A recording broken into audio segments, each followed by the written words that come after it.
Pues hay veces que las tortugas escapan o que las mismas personas, al no quererlas tener, las liberan en lagos y pantanos que hay por aquí.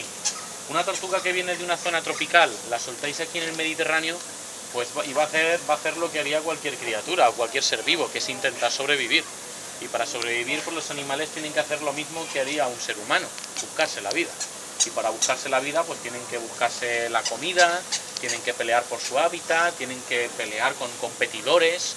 Y el problema es que esta tortuga grande, omnívora y voraz, la única competidora que se encontró en el Mediterráneo es la tortuga mediterránea, que es más pequeñita y vegetariana.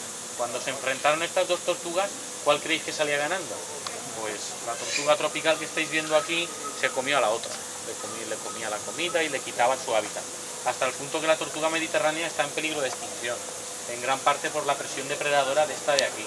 Si alguno de vosotros tiene alguna tortuga de estas en casa, como por ejemplo yo mismo, que tengo dos, ¿vale? Cuando sean grandes no las soltéis por ahí, podéis llevar a algún centro de recuperación de fauna, como el que hay aquí en Valencia, en el Saler, y pueden vivir ahí más a gusto, o la podéis quedar para vosotros hasta que se mueran, que pueden vivir más de 30 años, según hemos comprobado.